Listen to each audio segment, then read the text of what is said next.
In this episode of the Dr. Cliff Show, we're talking about our hearing aid wish list. Coming up. Hey guys, welcome back to the Dr. Cliff Show. I'm Cliff Olson, Doctor of Audiology and founder of Applied Hearing Solutions in Phoenix, Arizona. And I am joined today once again by my co-hosts, Dr. Rachael Cook and Dr. Kelsey Beck. Hello all. All right, so today you actually had a patient who had a really good idea for a video for us to shoot. So we're going to be talking about our hearing aid wish list. Yes. So essentially these would be things that we wish hearing aids would do based on our experience. We have a few ground rules for this, which is these features have to be somewhat realistic. Okay. Right? Like Okay, fine. We're not going to go like have a hearing aid that like restores back your normal hearing 100% and even makes it bionic like Superman. Like that's not going to happen. All right, I'll scratch that off my Okay, list. okay, so how about this? How about we hold some of those to the end and we Okay. can talk about that. So we actually, anytime that we're briefing for the show, we're talking about like, oh, well, what do you think you're going to talk about? What do you think you're going to talk about? And what happens is we start going in and talking about this stuff and it's freaking hilarious. Yeah. And we miss it all. I know. So we're like, okay, The everyone, passion just gets So he us literally, to... he goes, stop. everyone hang shut on. up. On. We've got to save it for the show. Yeah. So, okay, does anybody want to go first with this? No, I think you had a good one. Start it Okay, off. so I will absolutely go first. But you know what? Before I do, I want to mention something here. We have the Dr. Cliff's Best Hearing Aid Buyer's Guide, and this one's been updated for 2024. This actually gets updated a lot more frequently. So like a lot of the features that we're talking about won't be in here because they don't exist yet. Yeah. But if you guys want to know what the actual features are that do exist currently, you guys can go and check out the Buyer's Guide. We'll have it linked down in the description, as well as you can go to hearingup.com and check it out there. And like you were saying, this is like an entire encyclopedia. It's so comprehensive. I think I've seen the PDF version on the computer, but it's different when you see it in person and you're holding it because I'm flipping through it. I just turned to him and said, I need one of these for my office right now because it has every single make, model, brand, charger, everything from this year. It's a great job. There's literally hundreds of hours in that buyer's I can guide. tell. And like I said, it gets updated all the time. So anytime a new hearing aid comes out, it gets updated. Yeah. Anytime anything changes, it gets updated. So yeah, make sure you guys go and check that out. And huge shout out to Bree Cole for helping me out with that. Thank you so much, Bree. She puts a lot of time into that and doing the updates and all of that. So she deserves a shout out for that. Regardless, the topic at hand today is talking about a lot of the different features that we wish we would have inside of hearing aids or hearing aids that we wish we had. So let me give you guys a little bit of a background of a particular patient who came to see me. So individual, you guys know, you guys get them too, people who travel in from out of state to get treatment and then they go back to their home state and then you do a lot of virtual care with them. So had a patient come in from Las Vegas, which is only about 4 hours away. We actually get a lot of patients. That's actually my patient who recommended this video topic today is Oh, get also out in of town, Vegas. get out of town. I swear he's going to love that. He's going to see this. He watches everything. He's going to absolutely love that. That And he is always terrific. says how we need Hearing Up network providers in Vegas. Listen, I've been trying to get Hearing Up network providers in Vegas for freaking Yeah, ever. I know. I thought I had one. Someone was really close to getting in the network, and then they just never continued on with the application process. It's a shame. So They're just going to have to see us for I now. just keep traveling down. Yeah. So and then doing virtual care, but we do have a particular feature that would improve the virtual care substantially more, and just actually all hearing care for our patients. So this individual lives in Las Vegas. She's a teacher. She has certain environments that are difficult for her during the school year, and then those environments go away when she's not teaching. And so she actually came in when she was on a break from school so she could actually come down and get treatment. So we actually did treatment for her, and then she went back home. We actually did her 6-week fitting sequence. She came in for several visits and stayed remote for several visits, where she was able to just stay back in her hometown and virtual into a programming session where we can go in and look at her programming data and all of that. And she never actually started back up at school until after our fitting sequence was done. So my advice to her, and I taught her how to do this, was to go onto the app for that particular hearing aid and make self-adjustments based on the environments that she's in. And so over the course of a couple extra visits that we did virtually, she determined that she was hearing better with a couple of little tweaks inside of her self-customization programming. And she had saved a custom program, but it was a pain in the butt because she'd always have to go back into that program every single time that she'd want to use it. And so we had her come back in, and this was actually 6 months to a year, like somewhere in that window after I had initially fit her. And she brought in this this customization that she did, and I'm like, okay, well, let me see what you did. And I can kind of get a rough idea of what she did in that customization, but I never really would know exactly what to do to adjust it in her automatic program settings. Right. And on top of that, she did do some equalizer adjustments. So I'm trying to figure out, okay, what frequencies did she adjust by how much? And we can do some realer measurement with that. Sure. And actually see, okay, what did she do differently in the app that I didn't do, or that I could do inside of her automatic program. I just have to essentially rematch her targets that she had created for herself. And so that part was okay, but I could never get the everything exactly right. And so it was this situation of like, well, I can't even make the automatic program function how you want it to function because I don't know exactly what you did, and I can't take those settings and port them into your automatic. And you had raised a good point earlier in our little brief discussion of this, which was if we're going to be doing a remote session with them, we can't A, port in those settings into an automatic program, and B, we can't even see what they did unless they take a screenshot. And so I literally had her take screenshots, email them to me, have me pull them up on the remote session, and me tell her, oh, that looks great, but I don't really know what to do. Yeah, let me just tinker around for a minute. It's so interesting because are we allowed to talk about which brand this is coming from? Yeah, you can. Yeah, okay, absolutely. So Phonak, right? It allows you to make all these custom programs. Love that for you as the end consumer to be able to make these adjustments and save them and be able to use them again later.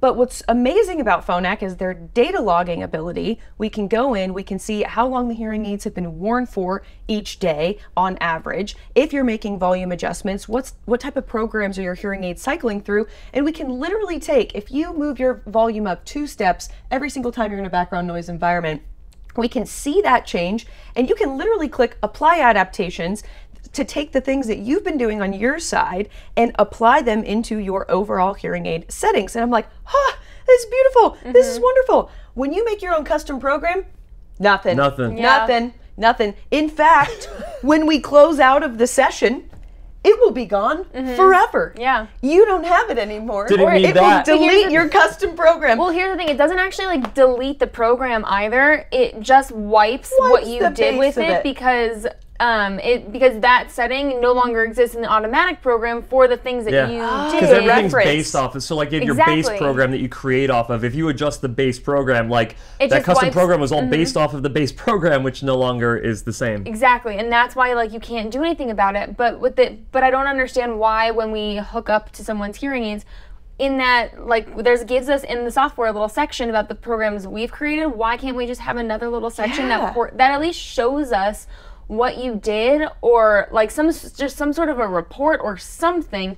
Like, so if you took up like the treble, because it's a 3-band equalizer in the app, if you took up the treble, why can't it say, okay, we took this up 2 steps and this, like, why can't we get like a breakdown of that? Because otherwise you're just kind of, well, out of luck, yeah, right? Like you said, we can take real ear measurements, right? And so we can take the output of the hearing aid and see, okay, the custom program that you made, let's match it to a nice real ear curve. All right, I'm going to do the same thing with your hearing aids. But that's assuming that they're in our office. Well, that's assuming that they're in their office. office. True as well. Like, we have patients from out of the country. Yes, Yeah. assuming that they're there, but also, how many features beyond just the frequency response are we actually working with in there? The wind block, the whistle block, the noise block, the sound relax, the dynamic noise cancellation, the speech enhancer, the microphone focus.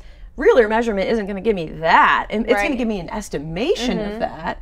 But yeah, it's like they make all these wonderful changes and they're like, I love it so much. Can you make it my primary program? And I'm like, no, I can't. I quite literally am in a fitting sequence with somebody right now, and they made a lot of customizations, but they're still kind of trying. They're a huge audiophile, but they're still like not really sure which one they like better and all that. And I'm like, I am not hooking up your hearing aids to the computer today, because if you're not sure which one, you're still playing with it and you want that freedom, if I do that, I am going to lose what you have potentially, and I want you to be sure that this is the thing that you want before I like wipe it. Wipe it, take it away. And that's really upsetting. So I want to talk about another aspect of this, right? Which is if you have a patient who comes in, you do the data reading, and you're like, great, 80% calm situation, 12% speech and noise, 1% speech and loud noise. Like you get all the percentages and breakdown and the time worn and all of that. The only thing that stays from appointment to appointment when they come in for follow-up care is the hours on average that they wore the hearing aids. Everything else is wiped out. You can't go back and look at it. When you go into certain manufacturers, like the one that is on top of my head is Oticon, you can go back and look at all of that data. Now, their data isn't as comprehensive, in my opinion, as Phonak is. They're getting better. They've made some updates to that. You guys want to know something really cool? Yes, That's changing.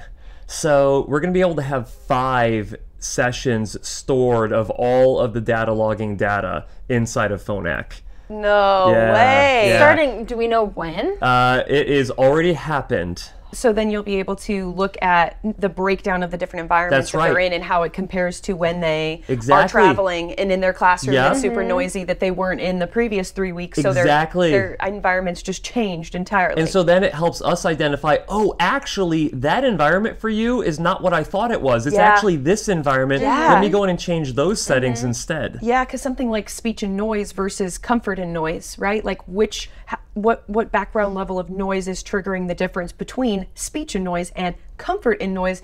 If I think that the problem is understanding speech and background noise, but it's actually triggering into your comfort and noise program every time that's happening, that'll be huge to be able to look at those differences. Because if someone can self-report, yeah, I went to this place and this place and this place last week, and that was really, out of character for me, you can see how that stacks up to their normal data logging and go like, oh man, that really did trigger movement into different automatic programs. Do you guys ever get questions from your patients saying, oh, can you go and look on last Tuesday night? I went to the sports bar and I had trouble hearing. Can you tell me what program that is? And I'm like, well, I can look at averages here, okay, but I can't see exactly where you were, what you were doing, and make adjustments to that program. Are you about to tell me that they're going to give us dates? No, Oh. no.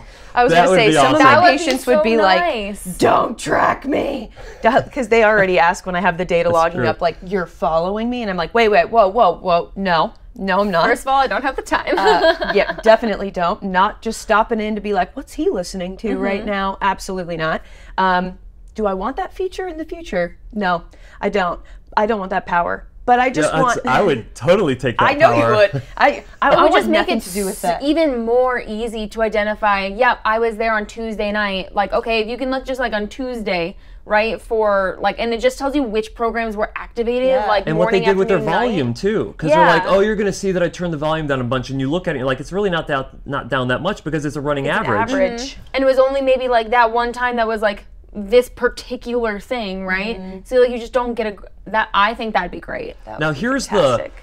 So you had made a point, which is you don't want that much power, but I would also say that like when you get too much stuff to sift through, sometimes it's like, what am I even looking at here? Like, are we really trying to like solve that 0.1% of the time that something happens, or are we looking at trying to solve the 99% of the time that something happens? Totally. I think that would depend upon the person and what their priority is, though. Like, I think that I wouldn't have to go into it all of the time, but I think that, like, for the person who's like, yeah, but, like, I do this one thing once a week, and we don't know what it's triggering but I do it every week, but it's a short amount of time. Like, where does that get thrown in all of this average? You know what I mean? So, like, if I could just take, like, a snapshot, right, of that day or something, like, that would be very helpful for those people who's like, this is a huge priority for me. We, like, identify it, please. Yeah. Well, I would also say that there's some hearing care professionals out there who are like, hey, I don't have the time to look at any of that stuff. And even if it was there, they're not going to sift through it to really like try to pinpoint and identify and improve very particular situations. Now, there are plenty of them out there who are. The best likelihood that you have of finding one of those individuals is to probably go to a Hearing Up Network provider who's following best practices, person-centered care approach. They're going to spend time with you to figure that stuff out. But You know, I think that there's a funny thing that happens, a funny phenomenon that happens is that we talk about certain things on this show and things end up starting to happen. And it's almost like we kind of inspire the change. So maybe we should talk about all the crazy stuff that we wish would happen. Well, I did have one just pop up. Sorry. I was going to say, just kind of on this same note as well, is that not every manufacturer lets you create your own custom program. It doesn't give you that amount of control. And I understand why, because not everybody's going to use it, not everybody's going to want it and all of that. But like, even when we do use Phonak, that does give you like a lot of that kind of personal control. Not everybody who wears Phonak uses it. But if you could have that option across the board, I think overall that would be a really great change for other manufacturers to kind of follow suit with, is to give you a little, well, in my opinion, a lot more control. But even just if you gave you a little bit more control to just make an extra program, because I mean, I'm not following you around. I'm not going to, you know, your weekly meetings. I'm not like sitting with your family at dinner. Like, I don't know. And I think that that would be helpful for all of the manufacturers to implement. Totally agree. Yeah, yep. I would totally agree with that as well. I was also thinking, this is a little out of the box here, but I think at some point, when you're connected up to your phone, at some point, GPS location and hearing aid settings, I wish they'd almost start to sync up a little bit. In that, like, we have it now to where, let's say you do take your Phonak hearing aids and you go into Starbucks and you're like, okay, I like these settings and set it up. Okay, custom name, you know, Starbucks. Geolocate it? Yeah, like if there was this ability to almost take like you said, if I could look at a specific day or night or evening that you were having trouble, well, how about just every time I go to my local country club and I'm struggling there, if it was able to take snapshots of like the sound and the surrounding things and suggest like, these are some of the things that you could change in the programming to improve in this situation, like it will get to that point at some point. It really will. Time out. I just noticed some lipstick on your teeth. And geolocation started. Does exist, right? We have geolocation. It was Starkey when they first released it, and you could walk into a location and it would suggest, would you like to switch into this program? But it didn't have like, oh, you're in this type of an environment, you should change into these settings or anything like that, which I don't know. Does geolocation, unless you tell it, would geolocation know that you've gone into a certain place? There's geofencing that exists. Yeah. But like, we haven't designated ourselves on like Google. Well, actually we kind of have, as like a hearing or audiology clinic. There would be other like coffee places. Teeth check. I think you're good. Yeah. Yeah. I don't know if that will even matter for. Probably not, but. Probably not, but thanks anyway. Yeah. But even if it was like not like geolocating, right? But like, let's just say, you know what, I tried making adjustments, right? It's not great. If you could like tell the app, like take an auditory screenshot of this environment kind of thing, and like so it would like be inspired by or instigated by the user, right? So it's not just like taking screenshots or sound shots. I don't know. I know, because like Widex, you know what I mean? Had the like the machine learning, right? Sound sense learn, sound sense learn. Yeah, sound sense learn. Where you could actually go through A/B comparisons for that type of environment. But yeah. I don't know how anyway, many people let's start that one over. Let's start that one over. So you're going into, you know, another feature I just thought of that would be really cool, or something like that, or the feature I was thinking.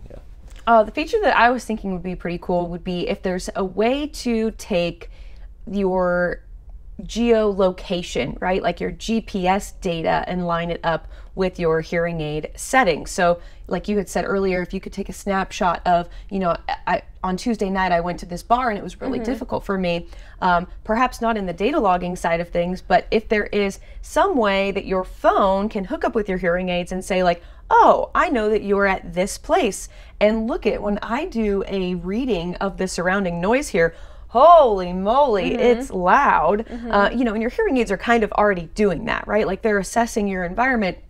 But if your phone could link up with that, and now we're reading out data of, oh man, when you went here, holy moly, look at that. It was so loud, like getting actual readouts of the surroundings. Because what's loud to one person is not loud at all to another person, but the reports of loud, that's the only identifying word that you have, right? So, oh, it was loud in there, or oh, it wasn't loud in there, but it could have been the same loudness and two people are reporting it completely differently. It's like, And it I should want to record see. the audio. It should record the audio so we can listen to it. Because it could also be like the people who are loud and babbling, like the chatter in a restaurant, or are you like somewhere where they're like, I don't know, blowing a horn or something like that. But those are two like different. I'm sorry, what? Yeah, we went to a soccer game. Fine, but you know what I mean. Like, People but those talking are two over different. here, blowing a horn over here. Yes. It's All I'm tomato. All I'm saying though is that there are different kinds of noises as well that can all be loud. Yeah. And so if we're going into, and it could still all trigger like a speech and noise kind of program, right? But the adjustment that I would make for, I don't know, like a sports bar with just the like chatter in the background versus if you were at a soccer game and someone is, you know, blowing a horn near you, like that's a different type of sound. of noise. Now, of course, those would be classified differently anyway, and that's probably a poor example, but my point still stands where just different types of noises can be loud, and I would make different changes for different Yeah, like the ones. impulse noise type thing with sound relax and phonak, you know, impulse noise suppression, all of that. We don't actually get to see like how many spikes they had of that, or like heaven forbid, the dishes in the kitchen, right? gosh. You know, there has to be a feature that's just like, you know what, it recognizes dishes.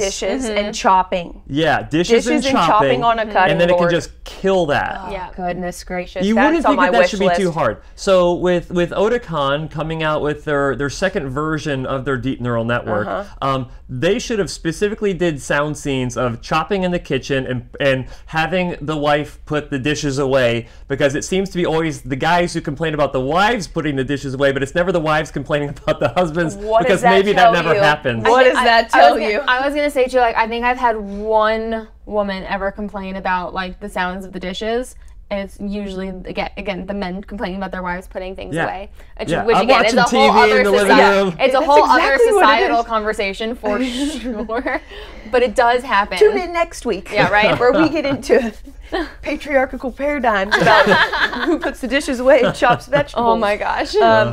Anyway, yeah, definitely a topic for another day, but it's actually so true. I will say that when I have put the Oticon, the current version, the Oticon Reels with their sudden sound stabilizer, in the proprietary position of medium, I've moved it up to the high, and holy moly, it helps so much with the dishes and did nothing to speech at all. I've Kept had speech the I've same, had it some really did. reports, and it wasn't necessarily for dishes, but I've increased it to the highest it can go, the max I think, and had someone come back and be like, "Yeah, we went too strong." It was my patient with the I golf don't have enough balls. surrounding sound. I don't know. My patient said, "You got to put it back. You got to put it back." I said, "Why? It didn't work." He goes, "No. Every time I hit a golf ball now, it sounds like I hit a marshmallow." And so he just goes, poof.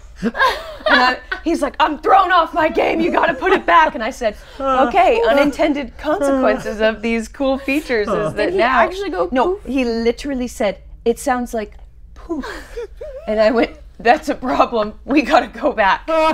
We've got to go back." We went too good. We went too far. We went We too went way strong too in these far. features, guys. Sometimes All I right. love this job Take a just step because back. I love people Can you imagine what I did in that moment? I'm like, "I'm sorry, can you say that for me again?"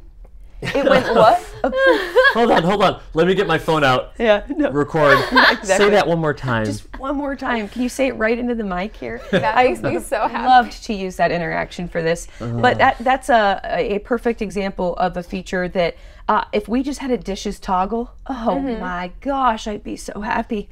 Dishes toggle, cutting board toggle. What other things would make the wish list for an automatic adjustment? We're getting better on the own voice thing for sure. I think there's always going to be a counseling aspect that goes I'm not with even that gonna no lie. matter Like, what. I don't ever feel like own voice is a huge issue. No. It's either occlusion, which is you hear your own voice because you have something plugging your ear, or it's ampclusion, which is where your voice goes through the microphones and through the amplifier and amplifies your own voice for you. The occlusion can only be solved by plumbing, meaning you have to increase the venting of the ear mold or open up the dome, make it a more open dome instead of Right. a closed dome, whatnot. That will fix the sound of your own voice from an occlusion standpoint. But everybody, I have very rarely have I not been able to have someone adapt to the amplification of their own voice. I've had a couple. I actually had one 2 days ago or something, 2 or 3 days ago, who just could not get used to the sound of their own voice. It was just too loud, too boomy, and it wasn't occlusion. But even for that, like, that's a really simple fix. I mean, we tried 2 different fixes. We took down gain for just the really loud sounds, and that didn't do it. And then instead I took down just like 125 and 250 hertz a couple of clicks, and he's like, oh yeah, that's way better. So like, it's not usually a huge issue either, even if it is something that doesn't become tolerable, if it is amp occlusion, you know? I just want the hearing aid to figure it out for me. Yeah. I just want the hearing aid to be like, oh, yeah, let me just... Okay. I mean, I guess that kind of exists, right? Yeah, I mean, Like, you there have are some own of the voice auto processing adaptation 2.0 for Signia has that ability. Yeah. Sometimes I get people saying, "Oh yeah, that's a little bit better," and sometimes it's like, "Nah, I don't hear No anything change. with Yeah. that." So, you know, and you can set it to different strength levels. I mean, the technology is really cool with it. But I think that over time that you could end up just taking that away completely and they wouldn't even know the difference. Yeah. You know, so maybe early adaptation for certain people, great. But long term, like, I mean, you've got, I don't know, millions of people wearing hearing aids at this point to where it's like they could all get used to it. So chances are you're going to get used to it. Unless you're the one that doesn't, I don't know.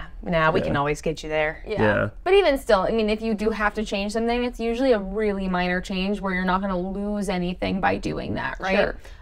One of the features that I think I'm kind of, beating a dead horse on is for some manufacturers, I just want more channels to work with when I'm fitting to your prescription. True. I know that I've said that on several podcasts already, but I just feel like I have to say it again because I just want someone who's listening, who works for companies who do not give me enough channels. I'm going to say it, resound. Yes, Give resound. me a 2.7 kilohertz Okay, handle. so that's Like, Just do want this. more. I want more I will control. say that yes, I would agree with you. So we have to make sure that we specify the difference between channels and bands. Yeah. Because you've got some hearing aids out there that we have like 18,000 channels, and it's like I don't give a crap about your 18,000 channels. Like that means nothing in terms of overall performance. Once you get up above a certain amount of channels, Doesn't even matter anymore. you get diminishing returns, right? But the ability to match to a prescriptive target, having enough bands inside of the software, the most I've ever seen is 24. 24, yeah. But like with those 24, I can get really picky. Now Yeah. I know that I'm a perfectionist in general, and so when I can't get something like perfectly matched, it bothers me probably a little bit more than it bothers other people. But like to have a top tier tech that only gives me 10 is honestly mind-blowing because I'm always missing something or I'm spiking somewhere else. Yeah. And I know that they say that they've got a lot of research that says that should be enough and that I'm like, but I'm missing huge components of things I'm just playing this games of trade-offs just like to get a baseline good prescriptive match. And I don't want to be playing trade-off games that soon. Yeah. I want to get you matched. And then after that, when we have to make adjustments based on, how you're actually perceiving all of this new sound I'm giving you, that's when we can start talking about the trade-off game. But I don't want to have to start off trading off things. I don't want to give it up. I've literally, at a fitting with a patient, have had such a bad prescription match that I'm like, I don't think I can use these hearing aids on you. I'm going to need to have you come back in a week or 2 weeks or whatever and refit you with different devices because I am just not able to match your prescription. Yeah.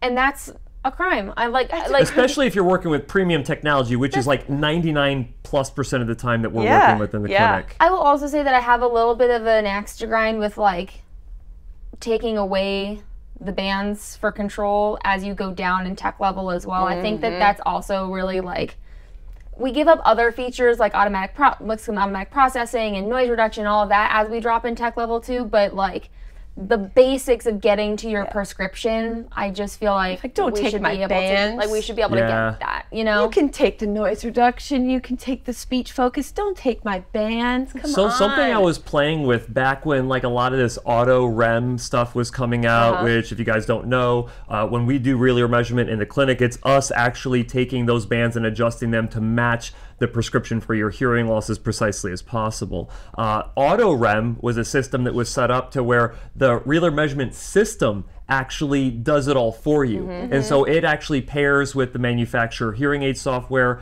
and then they communicate together and match the prescriptive targets on their own. And you still have to be set up with relay measurement. The tubes are in your ears. You still need a practitioner there or a provider there with you.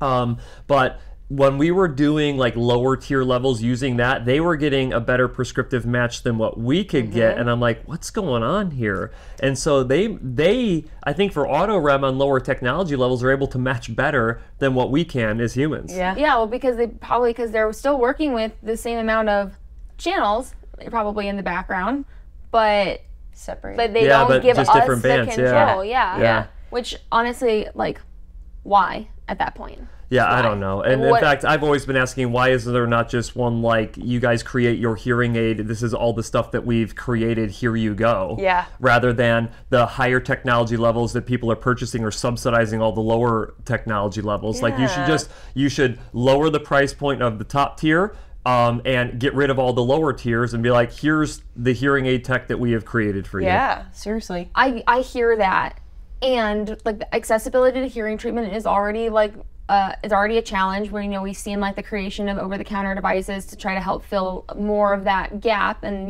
affordability of hearing devices. Like, we are essentially wearing too many computers on your ears, and they charge you for that, right?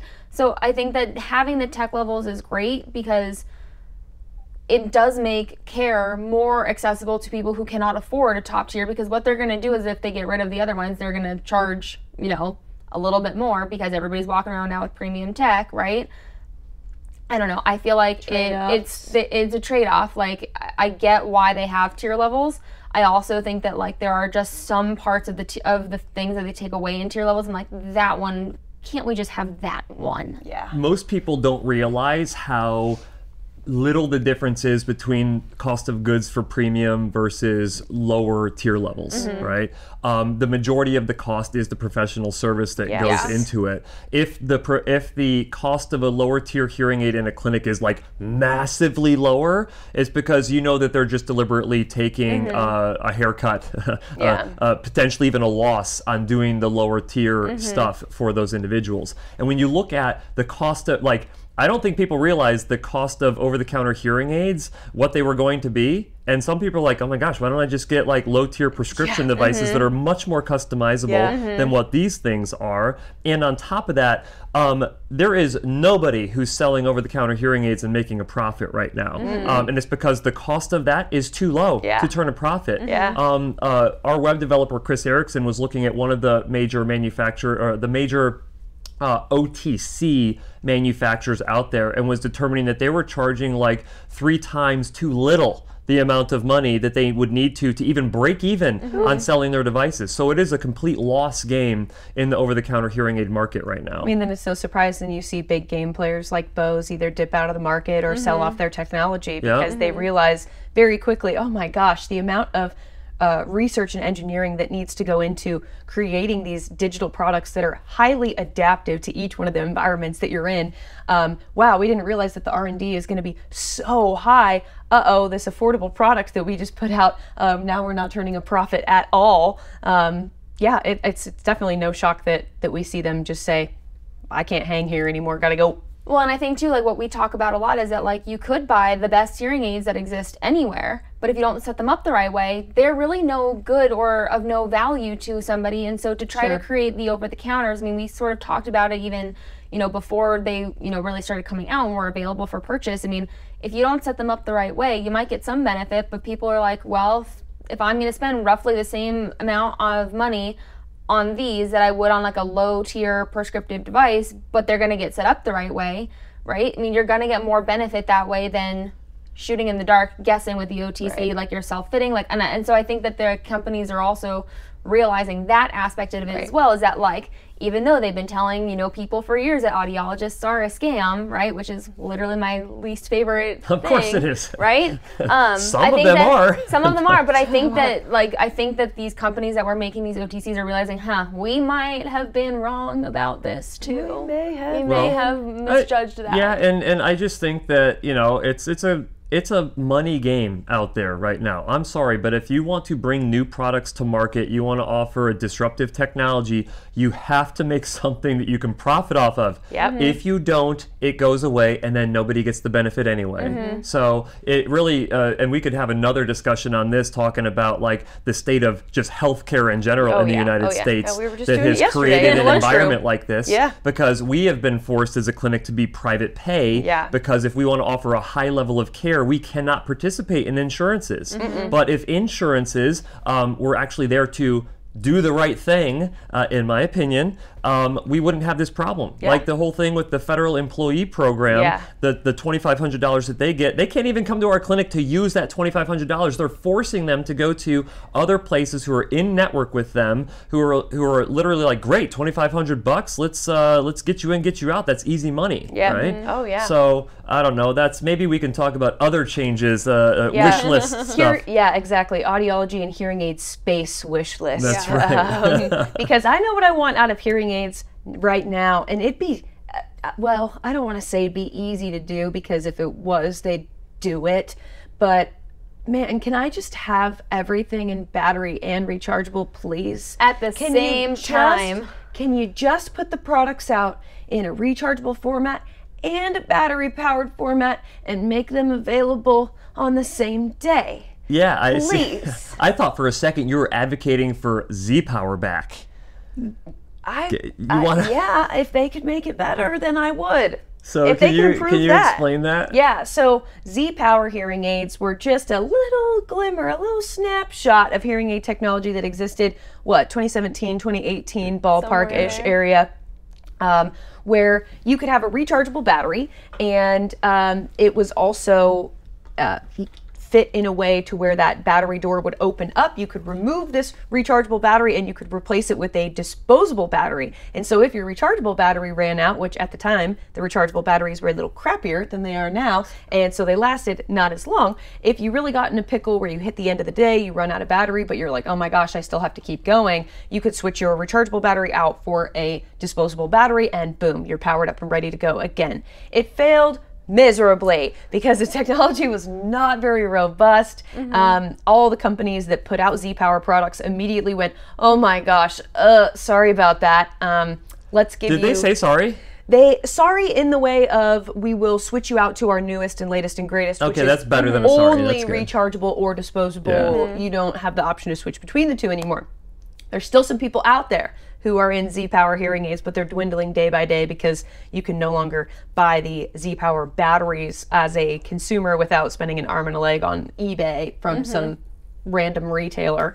So yeah, if they could improve how robust that technology is, I'd be all over it. If they're not gonna do that, which I can see a lot of reasons why they wouldn't do that, then just let me have a disposable battery and a rechargeable battery option to purchase at the same time, because you probably saw me having my panic moment when I needed a Cross and a BTE that were both rechargeable from a certain manufacturer, and figuring out that combination between calling Phonak, between talking to you, I was still wrong. I still showed up with the wrong technology, and I just went, please, I'm asking so nicely. Well, that's the other thing too, is like when you put out a new product line, put the whole thing out. Put the whole product at the line same out. time, because like people will hear like, oh, like I heard that this new tech came out and like that's what prompted me to want to go, but like for this reason I need rechargeable, or for this reason I need battery operated, or for like, and they have their reason. They're always really good reasons,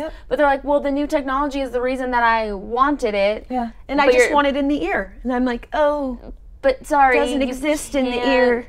And then either you're getting this, well, okay, well, I know now that, you know, I'm in this position, I have to treat my hearing loss, we're here now. 6 months later, they're going to drop it, and I'm just like, why couldn't you just give it to me all at the same time? Yeah, please, come on. Please and thank you. Come on. I agree completely. They used to do a thing back in the day where they would only release the premium tech first, and then they would roll out the lower levels. Yeah. Which that still kind of happens a little. I think was better than the not releasing out all the actual models of it. Yeah.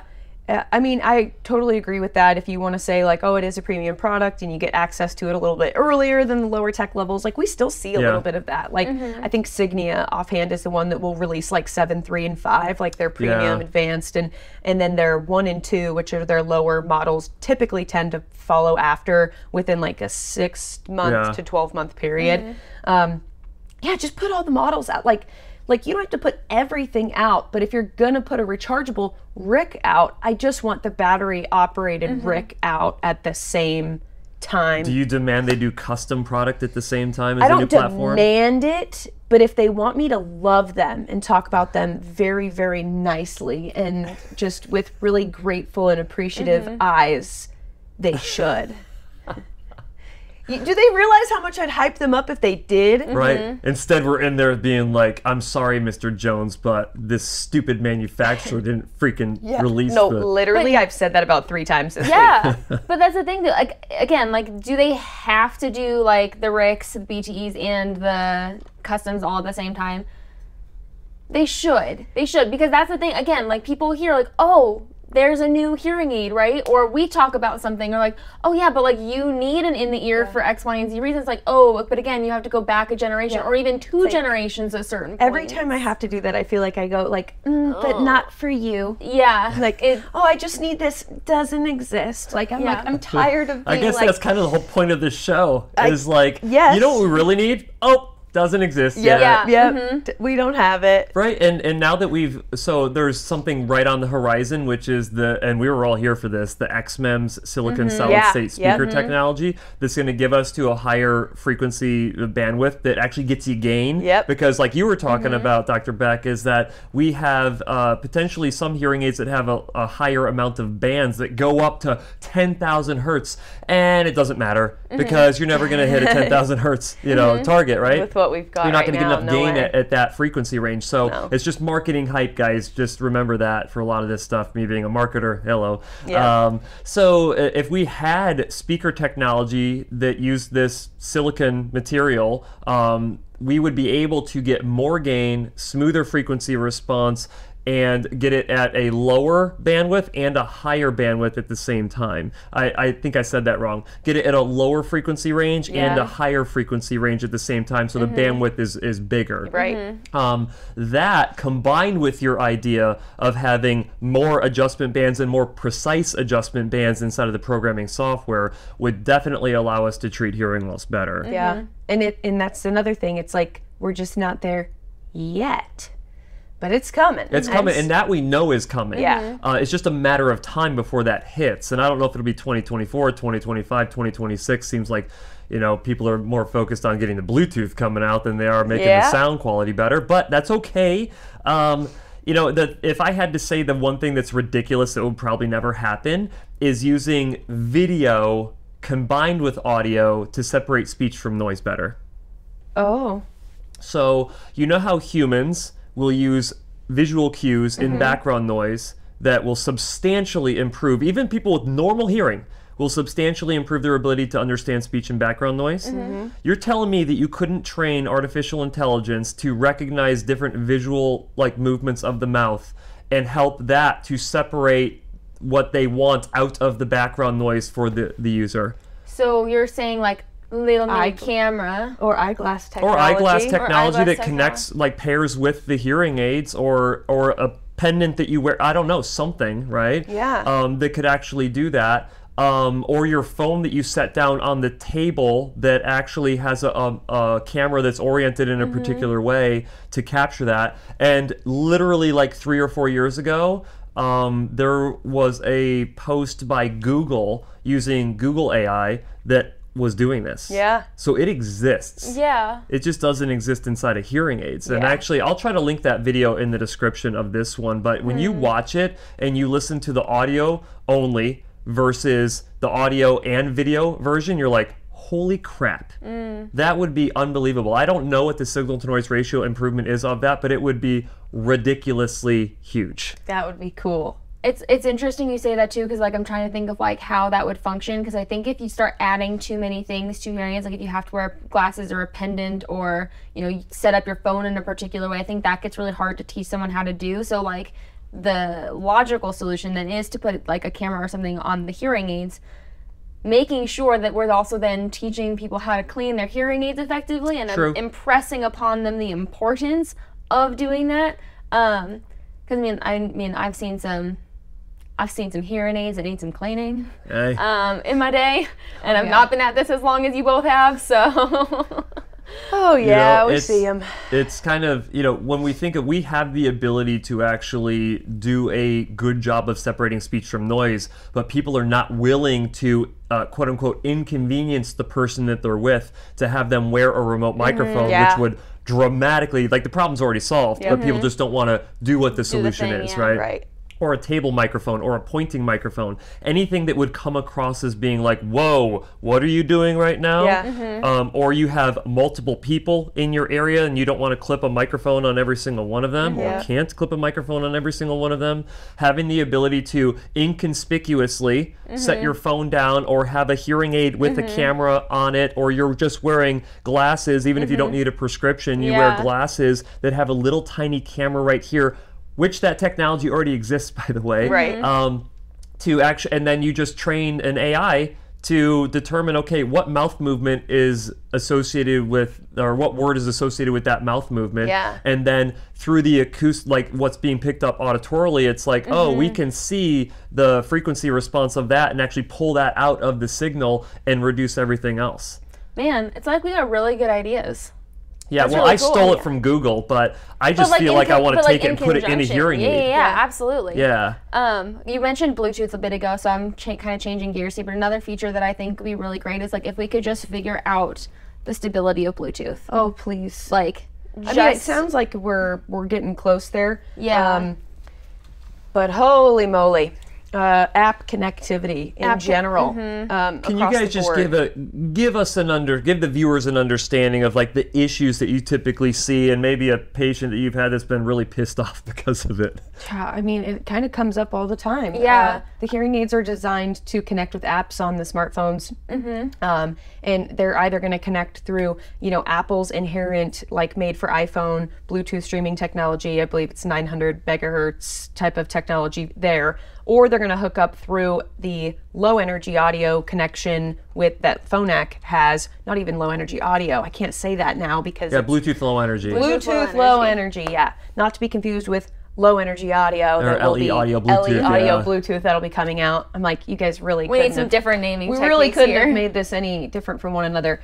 Either way, you're using essentially a pretty low energy Bluetooth connection from the hearing aids to the phone to try to not drain your battery all day long by staying connected up.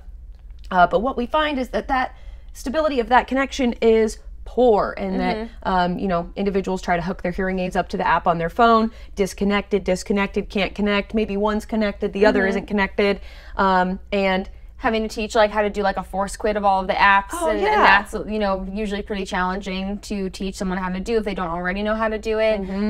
Or like for even phone calls, even with like the made for iPhone integration, switching between one hearing aid and the other, that's really, very common where people are like, sometimes it's my right ear, sometimes it's my left ear, and there's no rhyme or reason. Now they have come out for us and they've told us like some things that you can do to fix it and stuff like that, but it's like, can't we just make it work? Yeah.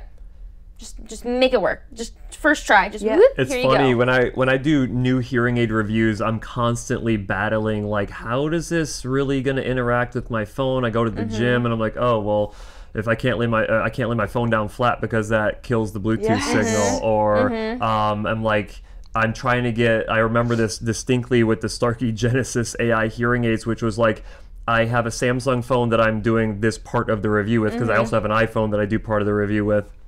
And I cannot get the audio to play through both of the ears, and it sounds like total crap when it plays through one. And not just because it's only going to one ear, because the sound quality of it was completely garbage, and they took away my ability to separately customize a program for that Bluetooth, right? So like Bluetooth goes much deeper than the connectivity. It's like also the customization of it as well. And then you have the phone side of it, which everybody has different phones that you need to be able to connect through and to. And I will say this, like anytime I get a new pair of AirPods. So I got AirPods, AirPods Pro, AirPods Pro 2.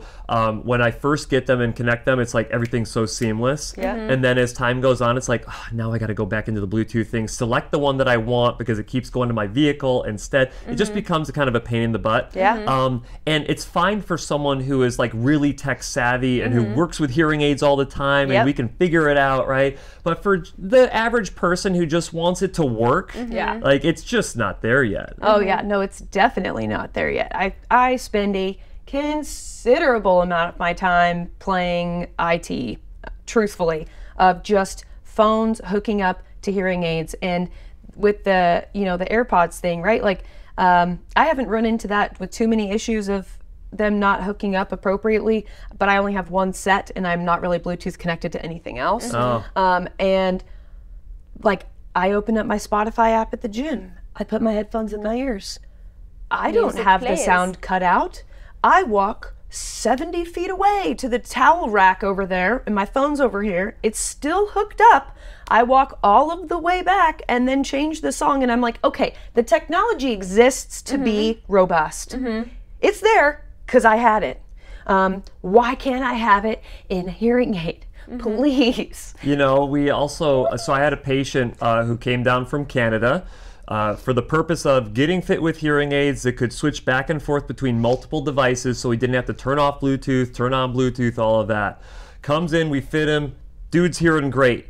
He's back in Canada, it's not working. It's not switching between my phone and my laptop. And that is the number one reason why I got these hearing aids. And I'm like, oh, well, let's have you fly back down from Canada because they have a firmware update that's supposed to address some of the Bluetooth stuff. We do the firmware update. So dude literally takes a flight from Calgary down to Phoenix for a firmware update because he didn't trust that the shipping of the devices would go through the Canadian border and be okay.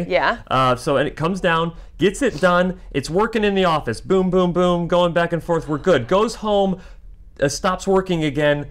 Dude returns his hearing aids. Literally, he's like, I'm going to go with this moderately severe hearing loss for a bit longer till they figure out the freaking Bluetooth. Yeah, see, right there. Right there. It's Bluetooth is just a blessing and a curse in the hearing aid space. It really is. And the thing too is that like I don't know what, when we get it to work in office and we teach someone how to utilize it and then they go home, it's hard because like we don't know what they're doing at home because we spend the time, this is how you do it here and it's like, I don't know, is it the hearing aids that are not working? Is it that I'm not educating you appropriately? But like also to spend an hour going through Bluetooth and making sure that it works and all of that, like that's a lot of time. It's amazing that the cost of hearing aids hasn't skyrocketed just because of all the additional time that providers are having to spend with patients for Bluetooth related stuff. Oh yeah. Every single day we get calls after calls after calls of these different... We literally hired an additional employee to handle that. This 100%. Yeah. I mean, there's so many things that I will continue to wish for out of hearing aids, and I think that we'll all wish for them forever because I think no matter how good they get, we're still going to be like, all right, that's perfect, true. And on to the next. That's our job. Well, and that's the thing too, is that like as technology improves, even outside of the hearing aid space, right, we see, that would make a really good addition to a hearing aid, right? Like now they've got hearing aids that have fall sensors and things like that, right? So like there are cool things that will exist in a consumer electronic that people go, if the hearing aid could do that, that would also be cool, because that's kind of what happened with Bluetooth, right? It was originally for your phones, you had a headset, right? But in hearing aids, that's also a really good idea, right? So we take this kind of, societal push forward and then also can apply that to making hearing more accessible. Like, I think that's really cool. We should always keep wishing for more. Yes, I agree. I think the hearing aid industry should do much more stealing of consumer electronic ideas rather than the consumer electronics stealing from hearing aid ideas. I mean, when you think about like the LE audio Bluetooth, that was prompted by the hearing aid industry, and the entire consumer market is going to benefit from that. Because you had one group of individuals or one industry, the hearing aid industry, who's like, you know what, we really need to have something universal that would benefit our base of individuals, and it would also benefit everybody. So I think that if there's going to be consumer electronics out there that are good, or if the consumer electronic industry is like, you know what, let's just develop something that's good for everybody, including the hearing loss community, I think that would be a good thing to incorporate into hearing aids as well. Well, this has been a very Boy, I feel like my blood got boiling a little bit there in some of that discussion. We'll definitely have to come back to the discussion of affordability of hearing aids and insurance and all of that. Yeah. But I think that was fantastic. If you guys have other features that you think would be really cool inside of hearing aids, make sure that you leave them in the comment section below. If you have not already liked this video, please go ahead and do so. And if you're not yet subscribed to the channel with notifications turned on, go ahead and do that as well. And as always, we will see you next time.